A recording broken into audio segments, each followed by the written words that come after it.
Bharti news, सीधा, सटीक और निष्पक्ष। नमस्कार, मैं हूं दिव्यशिखा और आप देख रहे हैं भारती न्यूज। आइए नजर डालते हैं आज की मुख्य खबरों पर और शुरुआत करते हैं राष्ट्रीय खबरों से। पीएम मोदी शुक्रवार को 2 दिन के जापान दौरे पर पहुंचे हैं। इस दौरान उन्होंने टोक्यो में Bharat Japan joint economic forum की बैठक की संबोधित किया। मोदी ने अपने भाषण में भारत को निवेश के लिए सबसे बेहतर बताया। उन्होंने कहा कि दुनिया की नजरें ही नहीं, भरोसा भी भारत पर है। मोदी ने कहा कि जापान टेक्नोलॉजी में पावर हाउस है, तो वहीं भारत टैलेंट का पावर हाउस है।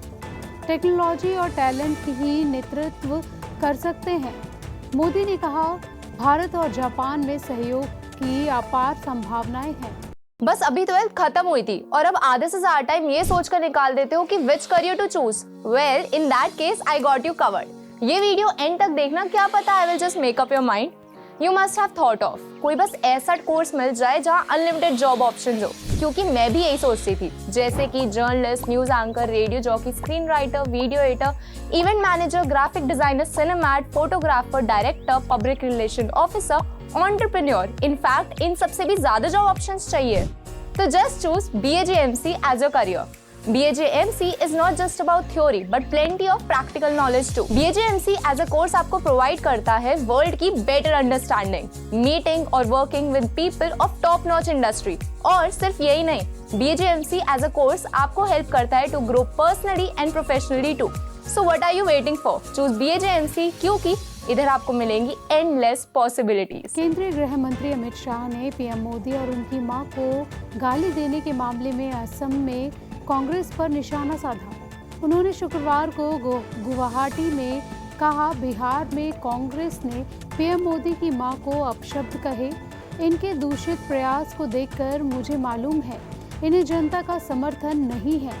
शाह ने कहा, मोदी जी की माताजी का जीवन गरीब घर में अपनी सभी संतानों को संस्कारी करके बड़ा करने में बीता। उनका बेटा पूरे विश्व में ख्याति पा रहा है।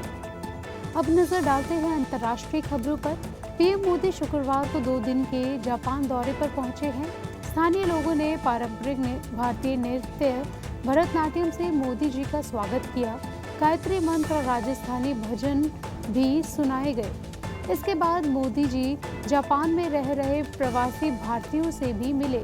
लोगों ने पीएम के स्वागत में मोदी के जयकारे लगाए और ऑपरेशन सिंदूर के लिए बधाई दी। मध्य पूर्वी देश संयुक्त अरब अमीरात भारतीयों के लिए आकर्षण का केंद्र रहा है और वहां लाखों की संख्या में भारतीय काम करते हैं। भारतीय UAE की आबादी का एक बड़ा हिस्सा है और UAE में पासपोर्ट वीज़ा संबंधी किसी भी बदलाव का भारतीयों पर बड़ा असर होता है। अब दुबई स्थित भारतीय वाणिज्य दूतावास ने UAE में भारतीय प्रवासियों के लिए पासपोर्ट आवेदन का नया नियम जारी किया है।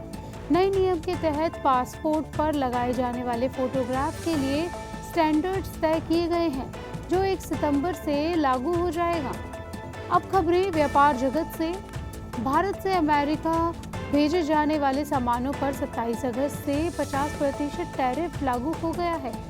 इस नई टैरिफ नीति का असर हरियाणा में भी देखने को मिल रहा है, क्योंकि देश से जो भी सामान अमेरिका में निर्यात होता है उसमें हरियाणा का बहुत बड़ा योगदान है। इसमें textile, readymade garment, footwear, auto parts, steel, engineering, agriculture, pharma समेत अन्य इंडस्ट्री प्रभावित होने का दावा किया जा रहा है। रिजर्व बैंक यानी RBI के पूर्व गवर्नर उर्जित पटेल को इंटरनेशनल मॉनेटरी फंड में एग्जीक्यूटिव डायरेक्टर नियुक्त किया गया है। पटेल अगले 3 साल तक इस पद पर रहेंगे। उर्जित पटेल 2016 में RBI के 24वें गवर्नर बने थे। उन्होंने रघुराम राजन की जगह ली थी, लेकिन 2018 में निजी कारणों से उन्होंने इस्तीफा दे दिया था। अब खबरें खेल जगत से। वर्ल्ड नंबर 1 और मौजूदा champion Jannik Sinner US open के तीसरे राउंड में पहुंच गए हैं। सिनर की ये ग्रैंड स्लैम में हार्ड कोर्ट पर लगातार 23वीं जीत है। अमेरिका के बेन शेल्टन ने भी मेंस सिंगल्स के तीसरे दौर में जगह बना ली है। वहीं ईगा स्विएतेक नाओमी ओसाका और कोको गॉफ भी विमेंस सिंगल्स के तीसरे राउंड में पहुंच गई हैं। सिनर तीसरे राउंड में डेनिस से भिड़ेंगे। नीरज चोपड़ा ने डायमंड लीग फाइनल 2025 में दूसरा स्थान हासिल किया। चोपड़ा का डायमंड लीग में लगातार तीसरा सिल्वर मेडल है। उन्होंने 85.01 मीटर का थ्रो किया। स्विट्जरलैंड के ज्यूरिख शहर के लेटिशग्राउंड स्टेडियम में गुरुवार को हुए फाइनल में जर्मनी के जूलियन वेबर ने शानदार 91.51 मीटर का थ्रो कर गोल्ड जीता। आज के इस बुलेटिन में इतना ही। ऐसे ही तमाम बड़ी खबरों के लिए जुड़े रहिए भारतीय न्यूज़ के साथ। मुझे दीजिए इजाज़त। नमस्कार।